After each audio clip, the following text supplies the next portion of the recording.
Live from American University, it's DWC TV with your hosts Jake Eig and Maddie Gerard. Hi, I'm Madeline Gerard. And I'm Jake Eig, and you're watching the DWC TV. For our first story, we went to the National Cathedral to take a closer look at what has been a controversial topic across America. The National Cathedral is famous for its stained glass, but the glorification of a certain historical symbol in it has caused national tension. Following the Charleston church shooting in South Carolina, the symbol of the Confederate flag has been a largely discussed issue across America. Today we're here at the National Cathedral in Washington, D.C., where an image depicted on the stained glass has caused lots of controversy. We're headed over to see what all the discussion has been about now.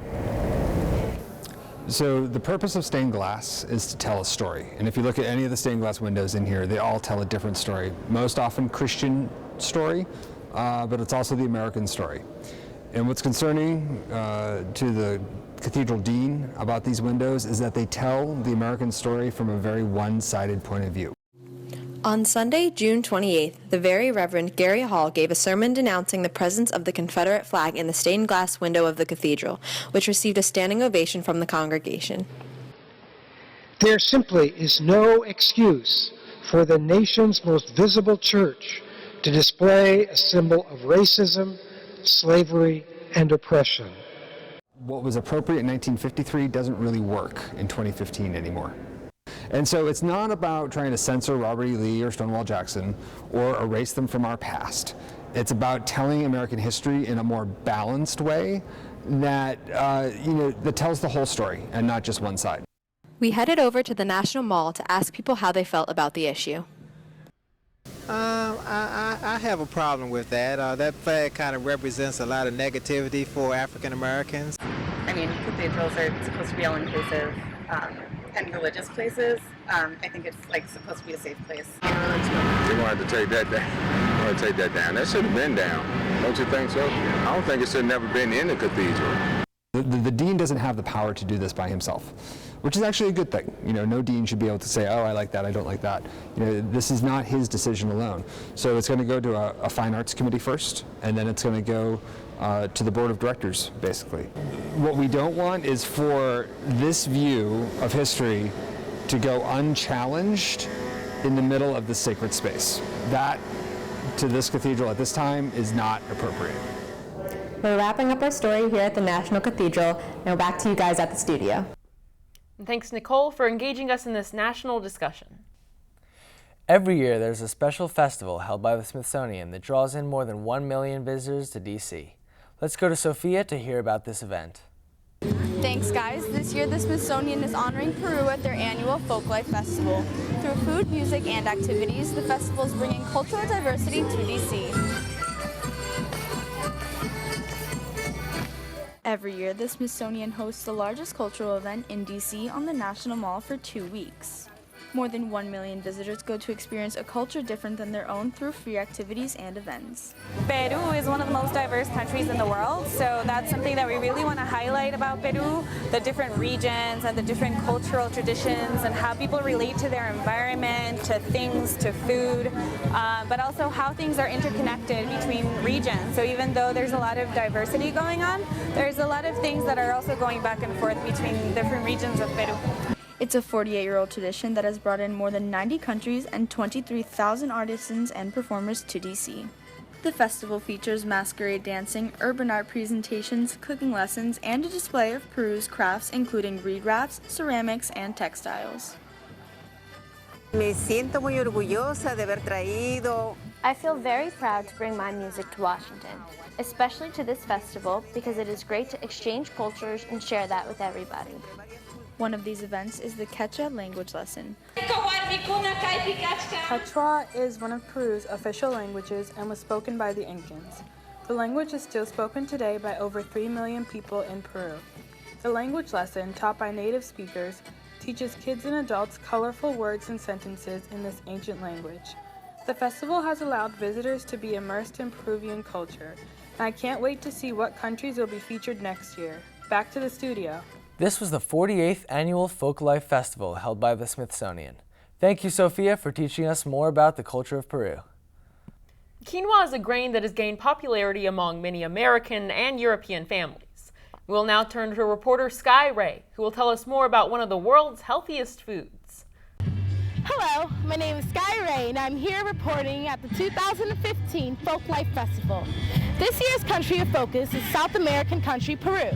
Today, we'll be learning about the very popular grain quinoa.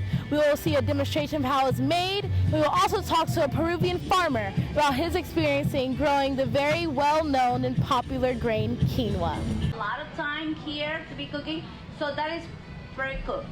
At the Ayacucho cooking exhibit, 2 Peruvian women spoke about and demonstrated the preparation of quinoa.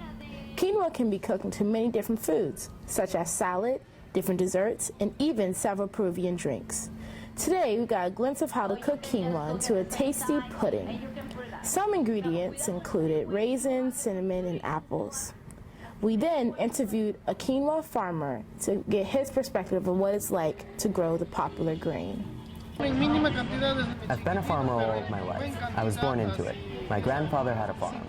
At first, we had a small part of my farm for quinoa, but now it's bigger. Growing quinoa has affected my family a lot because we offer a good price and it's organic. People come together and find markets outside the region to sell quinoa for a better price. Even though it may seem like a simple grain, quinoa is something that many American and European families eat on their plates every single night. However, as we can see, it trails back to many different farmers in Peru. Thank you. Thank you, Sky. I sure have gained a lot of knowledge from that intriguing story. Last month, a big change was made for the lives of many in our country. The decision that was made will go down in history as a monumental shift in the culture of our world. Alexandra Sharrett has more. Same-sex marriage was recently legalized throughout the whole country due to a Supreme Court ruling. We are setting out to get the opinions from civilians. Perfect. You know, as a Christian, I have my beliefs. Personally, I don't really mind. I don't really have an opinion. That is somebody else's decision. So I understand everybody has their own right to take their own decision about themselves. But I'm still going to love them because they're humans and they're sinners just like I am. I don't care whether you're a liar, a murderer, gay, anything. Sin's a sin, so I'm going to love everybody like I should. I think it's really exciting. I think there's a lot more work to be done for gay rights, but this is a step forward. I come from where our values are very traditional and we're very strict about our belief systems. I mean, we cannot condone anything that is contrary to the opposite sex marriage. The Supreme Court agrees with same-sex marriage, but that doesn't mean all Americans do. My name is Alexandra Sharrett. Back to you guys at the studio. Thank you, Alexandra, for gauging people's reactions to the historical Supreme Court decision. We'll now turn to Naima to learn about some of the beautiful sculptures American University has to offer. Hi, I'm Naima Fonrose, and I'm here at the Katzen Art Center at American University's campus to find out more about the art represented here on campus. Just a little over 10 years ago, we opened the museum. These 3 sculptures were installed. They're by Jules Zalitsky, who was about 90 years old when he made them. Came in right before we opened. A big crane came and plopped them down on the patio here. Now we know the story behind some of the sculptures on campus. Thank you, and back to the studio. Thanks, Naima. I've always wondered about those beautiful pieces. In the world of sports, Peruvians loyally support their national soccer, or as the rest of the world would call it, football team. For this story, we have a reporter on the scene surveying the responses to Peru's recent success. Now to Michael Emanuel with more. Today, the Folklife Festival is centered around Peru, and today we are presented with a special opportunity since the Peruvian national team finished 3rd place in the Copa America.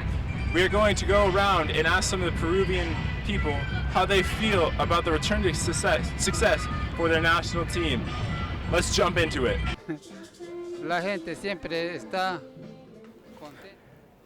The people are always happy to see our team succeed. Everyone has extreme pride in the Peru team. In school, we practice football and it has become a part of our culture. We have a very diverse culture, but we can all unite with football. We respect the team and it makes the love in our country grow. Peruvian culture is unique. The people are creative and dedicated. Football creates unity. The beauty of the country and of the game help to build passion. A common love brings the nation together with hope and positivity. In the third place game, Peru's excitement, pride, and hard work was on full display. They continually inspire their country and provide grounds on which to celebrate. When Peru finds success, it unites a diverse country. The people are able to bond over a single thing. The recent third place finish in the Copa America is great for the people and the country as a whole. Let's take it back to the studio. Thanks, Michael, for that inspiring report. The Peruvians' performance on the pitch demonstrates the larger atmosphere of excitement in Peru. It turns out, sports really can bring a nation together. I'm Madeline Gerard. And I'm Jake Eig. And you're watching DWC TV.